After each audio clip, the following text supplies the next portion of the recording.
Hello student, welcome to education tutorial channel. यहाँ पे आज हम स्टार्ट करने वाले हैं क्लास 11 का, जो कि हमारा है चैप्टर नंबर 5 और ये हमारा है सम्मिलित संख्याएं और द्विघातीय समीकरण, जिसे आप कहते हैं complex number and quadratic equation. अभी तक आपने सुना होगा द्विघातीय समीकरण के बारे में कि हम द्विघातीय समीकरण को कैसे सॉल्व करते हैं, लेकिन यहाँ पे सम्मिलित संख्याएँ क्या होती हैं इसके बारे में हम डिस्कस करेंगे। तो चलिए स्टार्ट करते हैं। यहाँ पे देखिए ax² plus bx plus c equal to 0, इसके बारे में आपको पता ही होगा। ये हमारा द्विघात समीकरण होता है। अब यहाँ पे देखिए हम यहीं से निकालते हैं। एक होता है हमारा d equal to b² minus 4ac, b² minus 4ac, और ये कहाँ से आएगा? d हमारा क्या है, इन सभी के बारे में डिस्कस करेंगे। यहाँ पे जो हमारा है b² माइनस 4ac, आपको एक हम सिद्धाचार्य नियम बताए थे। वो क्या था? जब आप द्विघात समीकरण का मान निकालते थे सिद्धाचार्य नियम से, उसमें क्या था? Minus B plus minus root of b² minus 4ac upon क्या है 2a। तो यहीं से निकल के आया हुआ है, ठीक है। तो यहाँ पे हम डिस्कस करने वाले हैं कि d²। आप क्लास 10th में इसके बारे में पढ़े ही होंगे। क्लास 10th में हमारा एक चैप्टर है जहाँ पे वास्तविक मान या काल्पनिक मान, इन सभी के बारे में आपको पता ही होगा। तो यहाँ पे हम सिर्फ डिस्कस करने वाले हैं कि अगर d equal to b² 4ac जो है वो 0 से वैल्यू क्या हो, छोटी हो। जैसे कहने का मतलब है कि वैल्यू -1 में ऐसे रूट ऑफ -1 हो, तो ये जो वैल्यू है वो 0 से क्या है, छोटी दर्शा रही है। यहाँ पे अगर हम कहें -1 क्या है, ये 0 से वैल्यू हमारी छोटी है। तो कहने का मतलब है, तो यहाँ पे जो हमारी सम्मिलित संख्याएं हैं ये सिर्फ इसी से रिलेटेड हैं। तो यहाँ पे देखिए सम्मिलित संख्याएं होती क्या हैं। सबसे पहले अगर हम ये बात करें कि सम्मिलित संख्याएं होती क्या हैं, तो सम्मिलित संख्याएं जो होती हैं वो एक मतलब हम सिर्फ एक कल्पना के रूप में इसको प्रस्तुत किए हैं, जिसका कहीं कहीं वैल्यू मतलब कहीं सिद्ध होता है, किसी ने इसे माना ही नहीं तो किसी ने इसे माना भी, तो ये एक मतलब कल्पना के रूप में प्रस्तुत किया गया है। जैसे बता दें, अगर जो रूट ऑफ -1 होता है, जैसे हम कहें कि अगर x² प्लस 1 इक्वल टू 0 है, तो यहाँ पर हम आपसे x की वैल्यू पूछे तो आप कैसे निकालेंगे? आप सिंपल तरीके से क्या करेंगे, x² बराबर -1 कर देंगे, ठीक है, और x बराबर आप क्या कर देंगे, रूट ऑफ -1। यहाँ पे x² है, इधर जाएगा तो 1/2 हो जाता है। तो आप इस तरीके से इसका आंसर दे देंगे। क्या ये वास्तविक रूप में देखा जाए तो ये सही है? क्या आप इसका मान ज्ञात कर सकते हैं? अगर हम आपसे पूछे कि इसका मान क्या होगा, जैसे आप जानते हैं कि √2 का मान निकालता है 1.4 करके, √3 की वैल्यू 1.37, तो क्या आप इसका मान निकाल सकते हैं रूट ऑफ -1 का मान? तो आप इसका मान नहीं निकाल सकते। तो इसी को जो रूट ऑफ -1 है, इसी को इन्होंने जो थे WR हैमिल्टन, इन्होंने क्या किया, इसको बताया कि I से इसे निरूपित किया, और यही हमारी क्या है, सम्मिलित संख्याएं काल्पनिक संख्याएं होती हैं। जैसे कहें कि इन्होंने बताया कि जो -1 है, रूट ऑफ -1, इसको संकेत में बोला I से निरूपित किया। किससे निरूपित किया? I से निरूपित किया। अगर हम आपसे कहें कि I² बराबर क्या होगा, तो आप खुद देखिए कि I बराबर हमारा क्या है, I बराबर है, I को हम आयोटा कहते हैं, I को हम क्या कहते हैं, आयोटा कहते हैं। I की वैल्यू क्या होती है, I बराबर होता है -1 रूट ऑफ होता है, क्या होता है, रूट ऑफ -1 होता है। तो हम आपसे पूछे कि I² की वैल्यू क्या होगी, तो I² की वैल्यू होती है, इसी का हम स्क्वायर कर दें, -1 का जब आप स्क्वायर करेंगे, ये रूट ऑफ है, इसका हम क्या करेंगे, स्क्वायर करेंगे। तो यहाँ पे देखिए मतलब रूट के पावर मतलब क्या है, 1/2 है, या आप इसे ऐसे भी लिख सकते हैं -1 के पावर 1/2, और यहाँ पे सभी के पावर 2 है। रूट को हम 1/2 लिख सकते हैं, तो ये 2 से 2 कैंसिल हो जाएगा, तो यहाँ पे भी वैल्यू आएगी -1। तो हमें कह सकते हैं कि जो I² का मान हमें मिला वो क्या मिला हमें यहाँ पे, -1। तो ऐसे ही क्वेश्चन में आपको मतलब यहाँ पे दिया जाएगा और इन सभी के मान यहाँ पे ज्ञात किया जाएगा। जैसे अब यहाँ पे इसका एक क्या है, इसका एक सम्मिलित संख्या, जैसे इसे हम z से डिनोट करते हैं, जो सम्मिलित संख्या है उसे क्या कहते हैं, z से डिनोट करते हैं। और z बराबर होता है, z बराबर क्या होता है, a प्लस IB। क्या होता है z बराबर a प्लस IB। अब यहाँ आप समझ रहे हैं कि a क्या है और b क्या है।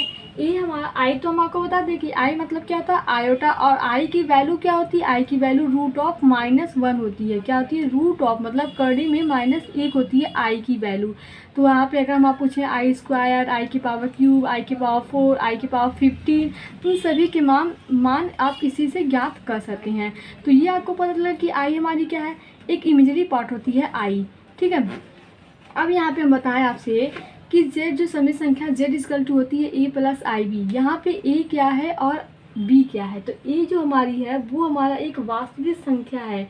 a हमारा क्या है, एक वास्तविक संख्या। अब आपको पता होना चाहिए कि वास्तविक संख्या और काल्पनिक संख्या क्या होती है। ये हमारा क्या है, वास्तविक भाग है, और जबकि जो b है वो हमारा क्या है, काल्पनिक है। ये हमारा क्या है, काल्पनिक है।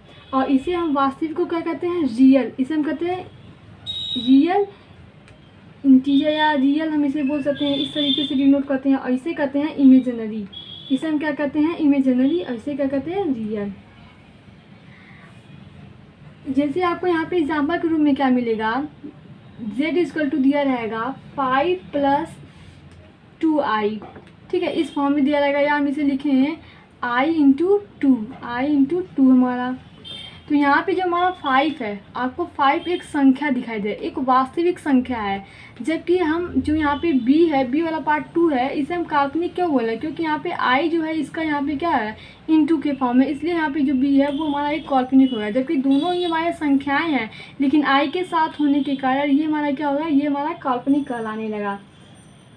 तो इस फॉर्म में रहेगा। आपको कुछ क्वेश्चन यहाँ पे दिए जाएंगे जो कि इस फॉर्म में आपको कन्वर्ट करना होगा।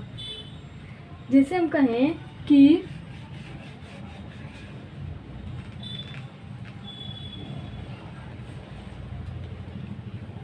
जैसे यहाँ पे एक हम एग्जांपल लिया छोटा से, z बराबर आपको दिया जाए 4x + i 3x - y।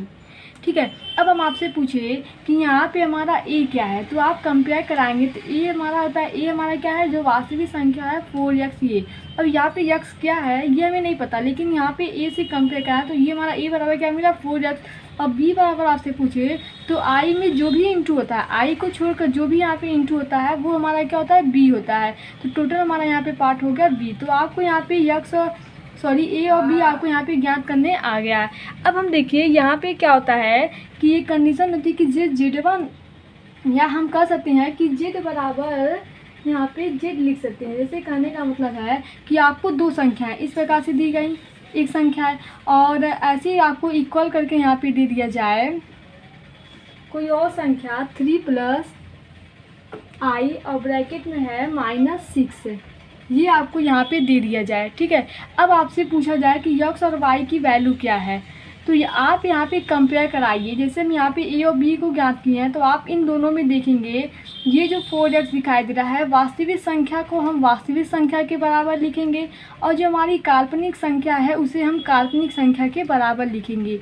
तो वास्तविक संख्या हमारा क्या है, 4x, तो यहाँ पे हम लिखेंगे 4x = 3 के।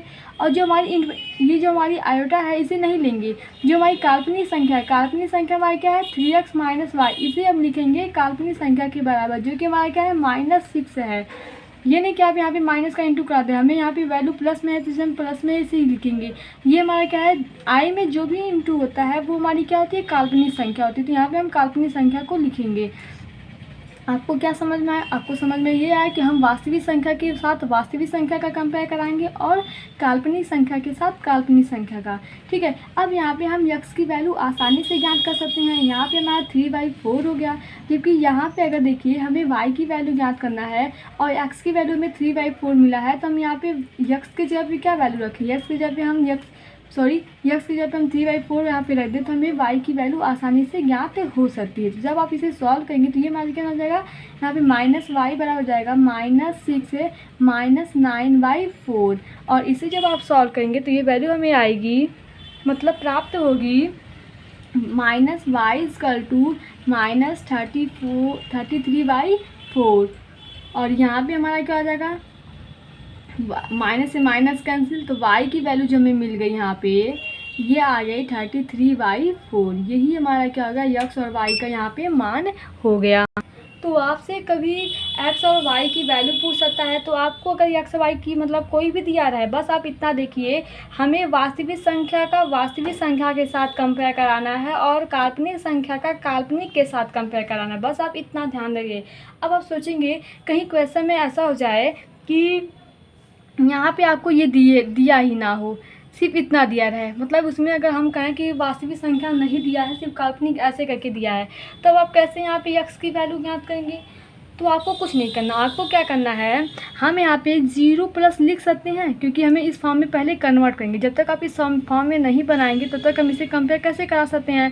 तो हम यहाँ पे लिखते हैं 0 प्लस, क्योंकि 0 हम एक क्या कर ले रहे हैं कि एक हम यहाँ पे वास्तविक संख्या ले रहे हैं 0 प्लस, क्योंकि इसके मान में कोई परिवर्तन भी नहीं हो रहा है 0 से करने, तो हम यहाँ पे 0 कर सकते हैं। अब हम यहाँ पे 4x = 0 से आसानी से कंपेयर करा सकते हैं। भले यहाँ पे x की वैल्यू 0 आ रही है तो आप y की वैल्यू निकालिए। तो इस तरीके सबसे पहले इसे हम क्या करेंगे, सममित संख्याएं के फॉर्म में कन्वर्ट करेंगे। ये तो इसकी कुछ बेसिक जानकारी थी। अब हम आगे आते हैं, इसमें कुछ कंडीशन है, कहने का मतलब है इसके बीजगणितीय निरूपण है। जैसे पहला में यहाँ पे है दो सममित संख्याओं का योग। क्या दो सममित संख्याएं का योग हम क्या मतलब कैसे करते हैं, ये हम यहाँ पे सीखेंगे। जैसे आपको दे दिया जाए z1 बराबर यहाँ पे a + ib, ठीक है, और z2 बराबर आपको दिया जाए यहाँ पे c + id। अब इनका योग करना है, मतलब हमें ज्ञात क्या करना है, z1 + z2। तो यहाँ पे देखिए z1 हमारा क्या है, a + ib है, तो हम इसे ऐसे लिखते हैं, और प्लस हमें क्या करना है, z2 हमारा है c + id, ठीक है। अब यहाँ पे देखिए हम इसे किस प्रकार से सॉल्व करेंगे, हमें इन दोनों संख्याओं को यहाँ पे जोड़ना है। तो हम a और c को एक साथ लेंगे, क्यों लेंगे, हम आपको पहले ही बताए हैं, वास्तविक संख्या को एक साथ प्लस, अब यहाँ पे हमारा क्या है, ib है प्लस id है, ठीक है। और यहाँ पे इसे हम लिखेंगे, इन दोनों में से आपको देखिए एक चीज़ कॉमन दिखाई दे रहा है, और वो कॉमन क्या दिखाई दे रहा है, आप कहेंगे जो आयोटा है, जो आई है, वो हमें यहाँ पे कॉमन दिखाई दे रहा है। तो हम इसे इस फॉर्म में लिखेंगे, मतलब हम हमेशा जो भी हमारा आंसर आएगा उसे हम हमेशा सममित संख्याएं के रूप में प्रदर्शित करेंगे। मतलब a + ib किस में प्रदर्शित करेंगे, a + ib के फॉर्म में हमेशा उसे हम दर्शाएंगे।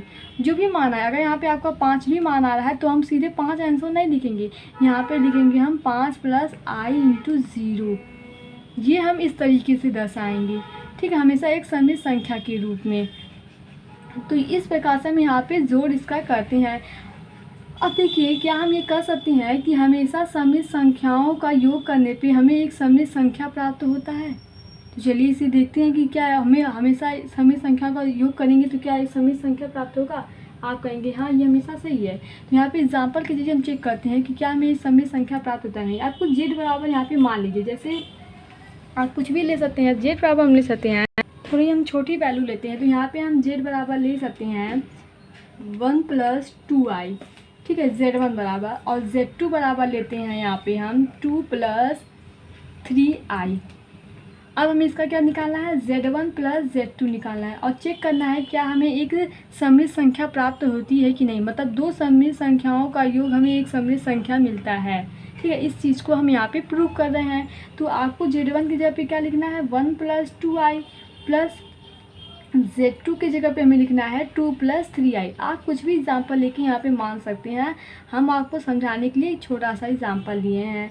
अब यहाँ पे आप सॉल्व करेंगे तो हम आपको बताए हैं कि देखिए a + c दोनों वास्तविक संख्या, तो इसे एक साथ लिखिए 1 + 2 प्लस, और यहाँ पे हमारा क्या हो जाएगा 2i + 3i, ठीक है। अब यहाँ पे आपको i कॉमन दिखाई दे रहा है, पहले इसे लिखेंगे 2 + 1 मतलब 3 हो गया, प्लस यहाँ पे i कॉमन है, तो i दोनों में से कॉमन निकालने पे ये हमारा हो जाएगा 2 3 5 हो जाएगा। तो हमें यहाँ पे क्या मिला, 3 + i × या i 5, आप इस प्रकार से इसे लिख सकते हैं। तो ये हमारा हमेशा क्या मिला, ये भी तो हमारी एक सममित संख्या ही है, क्योंकि सममित संख्या क्या होता है, a + ib के फॉर्म में होता है, a + ib के फॉर्म में होता है, जो कि हमें यहाँ पे मिल चुका है। तो हम ये कर सकते हैं कि दो सममित संख्याओं का योग एक सममित संख्या प्राप्त होता है। तो इस प्रकार से आपको समझ में आएगा कि कैसे हम जोड़ ज्ञात करते हैं। अब हम क्या करें कि क्या यह क्रम विनिमय नियम को फॉलो करता है। क्रम विनिमय नियम क्या होता है, साहचर्य नियम क्या होता है, आपसे ये पूछ सकता है। तो आपको पता होना चाहिए कि क्या दो सममित संख्याओं का जो योग है वो क्रम विनिमय नियम या साहचर्य नियम या हम कहें प्रतिलोम नियम, इन सभी का मतलब इन सभी को ये फॉलो करता है कि नहीं। तो चलिए इसे देखते हैं। अब क्रम विनिमय पहला हमारा क्या है, क्रम विनिमय नियम। क्रम विनिमय नियम क्या है कि Z1 प्लस Z2 अगर कर रहे हैं तो ये इक्वल हो सकता है Z2 प्लस Z1। यहाँ पे देखिए क्रम में परिवर्तन कर रहे हैं, वही हमारा क्रम विनिमय नियम हो सकता है। तो आप देखिए यहाँ पे हम जोड़ रहे हैं। अगर हम आपसे कहें इसी Z1 हमारा क्या है I प्लस 1 प्लस 2i है और Z2 हमारा क्या है यहाँ पे 2 प्लस 3i है। तो जोड़ने पे जो हमें मान प्राप्त होगा वही मान हमें 2 प्लस 3i और प्लस 1 प्लस 2i करने पे, मतलब इन दोनों Z2 को पहले और Z1 को बाद में करने पे वही सेम मान हमें यहाँ पे प्राप्त होगी। या आप कर भी सकते हैं, यही मान हमें यहाँ पे भी मिलेगा, चाहे हम Z1 को पहले करें या हम Z2 को पहले करें। और दूसरा हमारा है साहचर्य नियम। साहचर्य नियम क्या होता है, साहचर्य नियम होता है कि Z1 प्लस Z2 एक ब्रैकेट में रहे और प्लस Z3 ये इक्वल होता है Z1 plus Z2 plus Z3 के।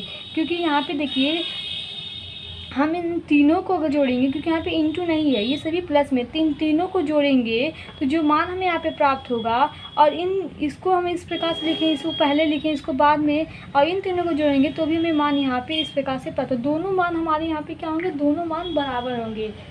या तो हम Z1 को पहले लिखें, बात तो वही होने वाली है।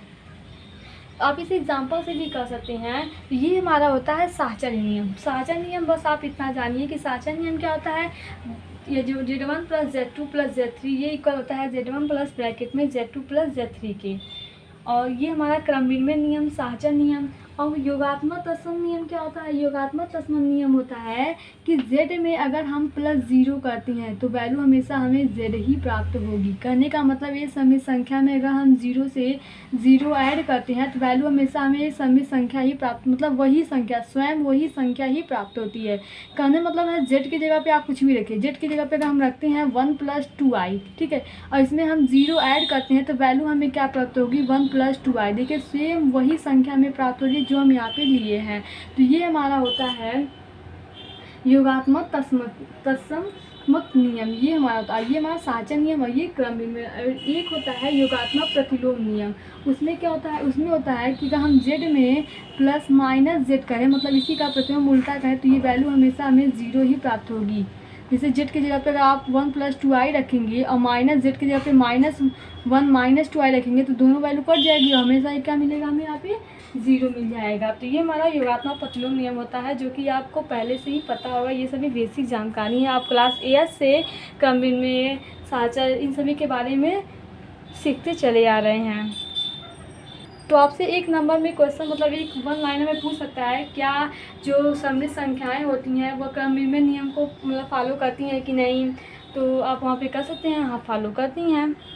अगर योग के मतलब दो समित संख्याओं के योग के बारे में पूछे तो।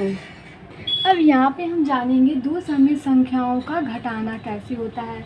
जैसे आपको दे दिया जाए Z1 बराबर a प्लस आई बी, ठीक है, और Z2 बराबर आपको दे दिया जाए a प्लस आई बी। इन्हें हमें ज्ञात करना है Z1 माइनस Z2। तो हम कैसे ज्ञात करते हैं ये हम जानेंगे। तो Z1 की जगह पे हमारा है a प्लस आई बी, ठीक है, और माइनस का चिन्ह लगाएंगे, ये हमारा है a प्लस आई।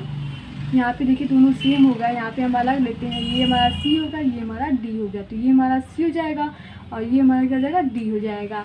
अब इन्हें हमें घटाना है, तो हम कैसे घटाएंगे, सेम वही करेंगे हम। या आप इसे लिख सकते हैं a plus I B, minus के यहाँ पे हम पहले मल्टीप्लाई करा दे, यहाँ पे प्लस था तो माइनस होगा, यहाँ पे भी प्लस था तो ये हमारा क्या हो गया, माइनस हो गया, माइनस आई डी हो गया। अब वास्तविक संख्याओं को एक साथ लेंगे तो ये हमारा हो जाएगा a माइनस सी, चिन्ह के साथ लिए हैं। और यहाँ पे देखिए हम चिन्ह के साथ आगे प्लस करते हैं और यहाँ पे हमारा जगह चिन्ह के साथ लेंगे आई बी माइनस आई डी। अब यहाँ पे जब आप सॉल्व करेंगे तो ये हमारा जाएगा a माइनस सी प्लस, यहाँ पे हमें i कॉमन लेते हैं, दोनों में i है तो ये b माइनस डी हो जाएगा। तो इस प्रकार से हम सॉल्व करते हैं दो समित संख्याओं का घटाना। हम यहाँ पे एक एग्जांपल देते हैं, फिर दिखाते हैं कि कैसे ये सही है। जैसे यहाँ पे हम ले लें z बराबर, आप ले लीजिए कुछ भी ले सकते हैं। तो यहाँ पे हम लेते हैं 6 प्लस Z1 बराबर 6 प्लस 3i, और हम Z2 बराबर ले लेते हैं 2 माइनस आई। ठीक है, यहाँ पे इस तरीके से हम ले लिए हैं। अब हमें ज्ञात करना है Z1 माइनस Z2। तो चलिए हम यहाँ पे निकालते हैं। Z1 हमारा क्या है 6 प्लस 3i है, और माइनस हमारा Z2 क्या है 2 माइनस आई है। तो यहाँ पे पहले हम i जो माइनस है उसी का मल्टीप्लाई कराते हैं, तो ये 2 हो जाएगा, यहाँ पे माइनस था, ये क्या हो जाएगा प्लस हो जाएगा। ठीक है, इस प्रकार से हमारा यहाँ पे हो जाएगा। अब हम क्या करते हैं कि आप यहाँ पे कुछ भी कर सकते हैं, या हम यहाँ पे कहें ये आप इसे प्लस में ही लीजिए। तो आप यहाँ पे आप माइनस भी ले सकते हैं। तो यहाँ पे जब आप प्लस में लेंगे तो ये वैल्यू हमारी क्या हो जाएगी यहाँ पे माइनस है, क्योंकि हम यहाँ पे एग्जांपल प्लस लेके किए थे, इसलिए हम यहाँ पे प्लस लेके आपको समझा रहे हैं कि आपको अच्छे से समझ में आ जाए। अब यहाँ पे देखिए इसके साथ हम इसको लेंगे तो यहाँ पे क्या हो जाएगा 6 माइनस 2 प्लस, और यहाँ पे हमारा क्या है 3i माइनस आई। इसको आप खोलेंगे तो ये हमें यही प्राप्त होगा। तो यहाँ पे हमारा 6 माइनस 2 मतलब 4 हो गया, प्लस 3 माइनस आई मतलब यहाँ पे 2i हो गया। आप इसे ऐसे भी लिख सकते हैं, या आप इसे लिख सकते हैं i2 इस फॉर्म में भी। तो इस प्रकार से इसे हम सॉल्व करते हैं। तो यहाँ पे कई एग्जाम्पल लेके आप इसे सॉल्व कर सकते हैं। अब आते हैं हम अगला, जो कि हमारा क्या है दो सममित संख्याओं का गुणन। अब देखिए हम यहाँ पे गुणन कैसे करते हैं। मतलब आपको Z1 बराबर दे दिया जाए a प्लस आई बी, और Z2 बराबर दे दिया जाए c प्लस आई डी। ठीक है, हमें याद करना है Z1 इंटू Z2 इनका गुणन। तो यहाँ पे हमारा क्या हो जाएगा Z1 की जगह पे a प्लस आई बी लिखेंगे, और यहाँ पे इंटू है, और Z2 की जगह पे c प्लस आई डी हो जाएगा। ठीक है, अब हम यहाँ पे क्या करते हैं, इसको करने के लिए हम फिर से आप क्या करेंगे, ये हमारा क्या है गुणन संबंधित नियम है। तो यहाँ पे आप क्या करेंगे Z1 जो हमारा है a प्लस आई बी, आपको जो दिखाई दे रहा है a प्लस आई बी, और यहाँ पे क्या है c प्लस आई डी। तो या तो हम क्या करें कि a प्लस आई बी में c का मल्टीप्लाई कर दें, और प्लस हम क्या करें इसे a प्लस आई बी में आई डी का मल्टीप्लाई करवा दें। ठीक है, हम यहाँ पे कुछ नहीं किए, हम बस ये किए हैं ये जो हमारा c था इसका एक बार पूरे इसमें कर दिए हैं गुणा, और जो हमारा id था उसका हम यहाँ पे पूरे में करवा दिए हैं गुणा। तो इससे हमारा यहाँ पे गुणा हो जाएगा। अब यहाँ पे जब करेंगे तो ये हमारा ac हो जाएगा, प्लस यहाँ पे कर देगा i इंटू बी इंटू सी हो जाएगा, और यहाँ पे हमारा a i d हो जाएगा, और यहाँ पे हमारा जाएगा प्लस i, देखिए i इंटू आई है। ठीक है, और ये हमारा क्या था i b into I D है। अब यहाँ पे ये तो हमारा AC हो गया, और यहाँ पे आपको पता चाहिए कि प्लस B इंटू सी, और हमारा I यहाँ पे है, और यहाँ पे क्या है A इंटू डी और I है, और यहाँ पे I में जब I का इंटू कराएंगे तो ये I स्क्वायर हो जाएगा। क्या हो जाएगा I स्क्वायर, और ये हो जाएगा B इंटू डी हो जाएगा। A और C हमारा हो गया। I कॉमन है तो I कॉमन लेते हैं दोनों में, तो ये हो जाएगा BC प्लस AD। और यहाँ पे देखिए हम आपको बताए हैं कि i की जो वैल्यू होती है √(-1) होती है। ठीक है, तो हम अगर कहे थे कि i स्क्वायर की वैल्यू क्या होगी, तो इसी का जब आप स्क्वायर करेंगे तो रूट हट जाएगी, तो वैल्यू हमें क्या प्राप्त होगी -1। तो i स्क्वायर की जगह पे हम वैल्यू क्या रखते हैं -1, और ये हमारा b इंटू डी हो गया। तो यहाँ पे क्या लिख सकते हैं AC प्लस आई, और ये हो गया BC प्लस AD, और यहाँ पे प्लस माइनस करेंगे तो माइनस, और BD हमारा हो गया। तो इसे हम लिख सकते हैं AC प्लस, या यहाँ पे हम इसे लिखें AC माइनस, इसे इधर लाएं तो ये हो जाएगा -BD, और प्लस हमारा IBC प्लस AD। तो यहाँ पे देखिए हमें एक इमेजिनरी वास्तविक संख्या सममित संख्याएं हमें यहाँ पे प्राप्त हो गई, सममित संख्याएं a प्लस आई बी के फॉर्म में। तो इस प्रकार से यहाँ पे इसका हम गुणन करते हैं। जब हम आपको यहाँ पे एग्जांपल बताएंगे तो आपको और अच्छे से ये समझ में आ जाएगा। या तो आप सीधे इसे याद कर लीजिए, और एग्जांपल जब भी आपको गुणा में दिखे तो आप a और c वहाँ पे मान याद करके रख सकती हैं, या आप उनका जैसे हम यहाँ पे इसे गुणा करवाएं वैसे आप गुणा भी करवा सकते हैं। जैसे कि जैसे यहाँ पे हम 2 एग्जांपल लिए हैं, Z1 बराबर 3 + I5 है और Z2 बराबर 2 + I6 है। हमें यहाँ पे Z1 × Z2 ज्ञात करना है। तो यहाँ पे हम लिखते हैं Z1 की जगह पे हमारा हो जाएगा 3 + I5 और Z2 की जगह पे हमारा हो जाएगा 2 + I6। तो यहाँ पे हमें इंटू कराना है। तो सबसे पहले हम क्या किए थे कि जो हमारा 3 + I5 है, आप और तरीके भी कर सकते हैं, इसका इसमें कर सकते हैं और इस I5 का इसमें दोबारा करवा सकते हैं। तो यहाँ पे वैसे अलग करने से हमारे लिए थोड़ा सा आसानी हो जाता है।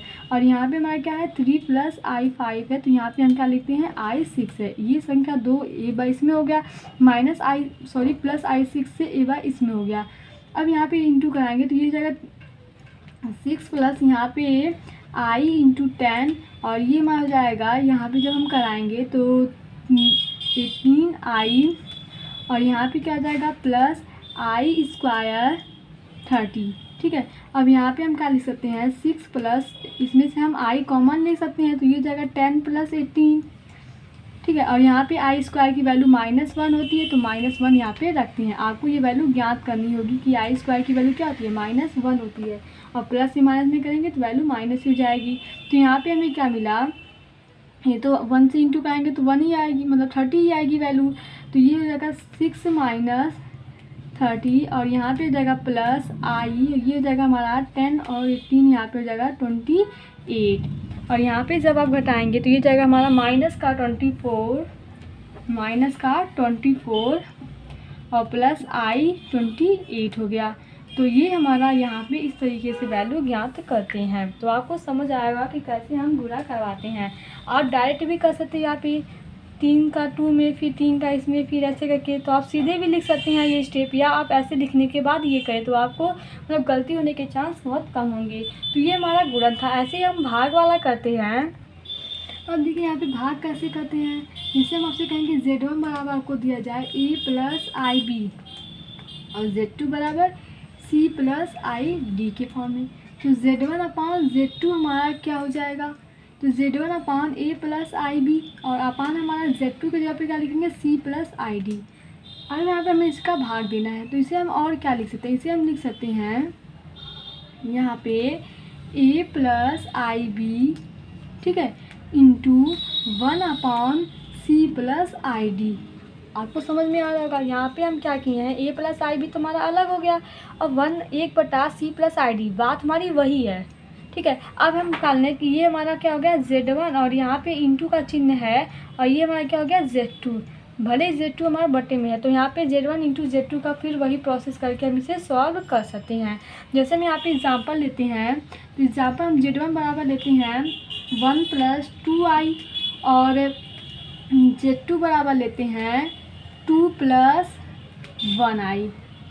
ठीक है, इस तरीके से हम एग्जाम्पल लेते हैं और हमें यहाँ पे Z1/Z2 ज्ञात करना है। तो सबसे पहले Z1 को क्या लिखेंगे 1 + 2I है हमारा और बटे हमारा क्या लगेगा Z2 की जगह पे 2 + 1I। ये हमारा हो गया यहाँ पे। अब हमें इसे इस तरीके से लिख सकते हैं 1 + 2I इंटू 1 करके 2 + 1I। ठीक है, बात वही हमारी है यहाँ पे। अब हम यहाँ पे क्या करते हैं, या तो आप इसका इसमें मल्टीप्लाई कीजिए फिर इसका इसमें कीजिए, या हम इसे क्या करते हैं इस फॉर्म को इसी के विपरीत अगर गुणा कर दे तो ये हमारी वैल्यू एक संख्या के फॉर्म में आ सकती है, मतलब समी संख्याएं नहीं रहेंगी, इसे आसानी से होगा। वैसे आप भी कर सकते हैं, मतलब वही जैसे हम आपको पहले ही बताए हैं। तो यहाँ पे हम क्या करते हैं, ऊपर नीचे अगर हम गुणा कर दें, किसका गुणा करेंगे यहाँ पे 2 - 1I का। ठीक है, और यहाँ पे भी हम गुणा कर दें 2 - 1I का। इससे क्या होगा, इससे हमारा देखिए दोनों सेम वैल्यू से यहाँ पे मल्टीप्लाई कर रहे हैं तो ये वाला नीचे वाला पार्ट हमारा यहाँ पे हट जाएगा। कैसे हटेगा, तो यहाँ पे देखिए क्या जाएगा 1 + 2I इंटू कराए हैं, इंटू क्या है 2 - 1I का, ये 2 है और यहाँ पे क्या हो जाएगा 2 + 1I और यहाँ पे क्या है 2 - 1I। तो यहाँ पे देखिए ये हमें क्या प्राप्त हो रहा है A + B और A - B।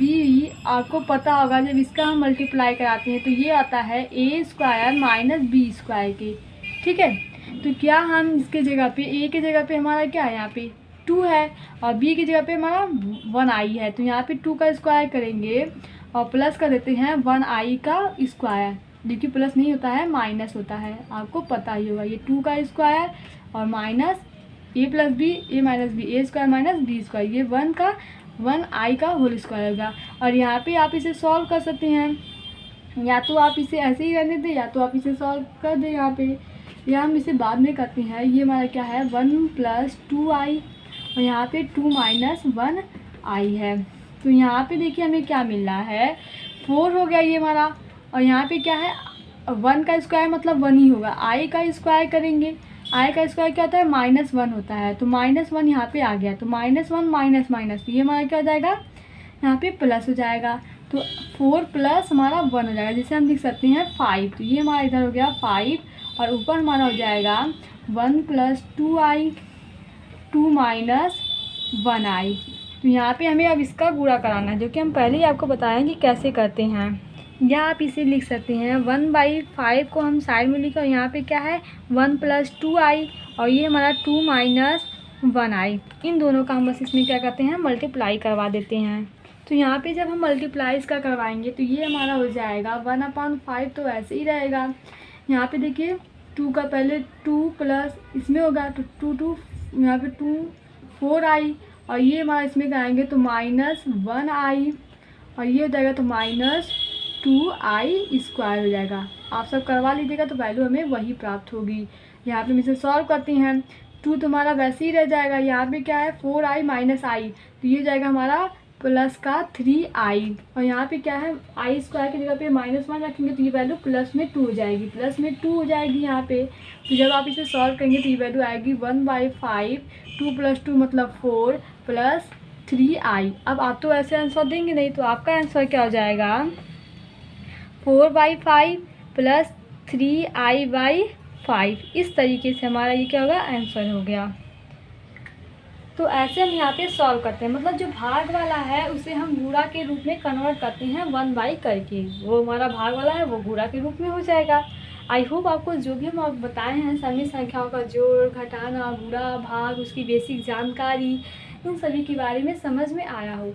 अब आपको ये चीज़ और जानना है, वो क्या है कि कुछ आयोटा के पावर घात होती हैं आई के पावर, उसकी मान हम कैसे यहाँ पे ज्ञात करते हैं, जो कि आपको मतलब 2-3 बातें तो याद होनी चाहिए। जैसे हम कहें कि आई के बराबर क्या होता है, तो आई बराबर क्या होता है, आई बराबर को पता है कि √(-1) होता है। ठीक है, ये वैल्यू तो आपको 100% याद होनी चाहिए, क्योंकि अगर ये याद नहीं है तो आप इसके अलावा कोई और वैल्यू याद नहीं कर सकते, क्योंकि इसी से सब निकल के आएगा। जैसे हम आपसे पूछे कि आई स्क्वायर बराबर क्या होगा, तो यहाँ पे हम √(-1) का जब स्क्वायर करेंगे तो ये वैल्यू हमें प्राप्त होगी -1, क्योंकि रूट हट जाएगा। अब हम पूछे कि आई क्यूब की वैल्यू क्या होगी, तो आई क्यूब की वैल्यू होगी, इसे हम क्या लिख सकते हैं, इसे आप लिख सकते हैं i × i²। ठीक है, बात तो वही आधार समान है तो घात क्या होती हैं जुट जाती हैं, तो आई क्यूब हमारा फिक्स हो जाएगा। अब -i मतलब आई की वैल्यू हमें क्या है √(-1), ठीक है, और आई स्क्वायर की वैल्यू हमें क्या मिली है -1, ये हमें वैल्यू मिली है। तो यहाँ पे हम क्या लिख सकते हैं, अब आप सोचेंगे कि यहाँ पे जब हम इसका इंटू कराएंगे तो वैल्यू हमें क्या मिलने वाला है, या आप ये जो वैल्यू है आई यहाँ पे इसको मत कीजिए, क्योंकि वैसे भी तुम्हारा रूट यहाँ पे कटने वाला नहीं है, तो यहाँ पे सीधे आई भर लिखते हैं। आई स्क्वायर की वैल्यू आपको क्या मिली है -1, तो यहाँ पे जब आप इंटू कराएंगे तो ये वैल्यू हमें क्या मिलने वाली है -i। तो हम कह सकते हैं कि आई क्यूब की वैल्यू क्या होती है -i के बराबर होती है। ठीक है, अब हम आपसे पूछे कि आई की पावर 4 है तो इसकी वैल्यू क्या होगी, तो यहाँ पे आप लिख सकते हैं आई स्क्वायर और आई स्क्वायर इसे भी लिख सकते हैं, या आप कहेंगे कि हम इसे लिख सकते हैं आई की पावर क्यूब × आई लिख सकते हैं, ऐसे भी आप लिख सकते हैं। तो ये हमारा आई की पावर क्यूब का मान कितना है -i है। ठीक है, और आई हमारा ऐसे ही रहने दीजिए। तो यहाँ पे जब आप इंटू कराएंगे तो ये जाएगा -i², और आई स्क्वायर की वैल्यू आपको कितना होता है, आई स्क्वायर की वैल्यू कितनी है, यहाँ पे देखिए आई स्क्वायर की वैल्यू -1 है, तो -1 में जब फिर से इंटू कराएंगे तो वैल्यू हमें 1 प्राप्त, अर्थात कर सकते हैं कि आई की पावर 4 की वैल्यू 1 है। ऐसे आप आई की पावर 5, 6, 7 जैसे भी मतलब जितना भी चाहें उसे तोड़ के निकाल सकते हैं, क्योंकि आपको बस ये तीनों याद होना चाहिए। इन तीनों का प्रयोग बहुत ही क्वेश्चन में किया जाएगा, तो आप वहाँ पर बार बार निकालेंगे नहीं। तो आप ऐसे याद कीजिए कि आई की वैल्यू √(-1), आई स्क्वायर की वैल्यू -1, आई क्यूब की वैल्यू यहाँ पे क्या होती है, -i होती है।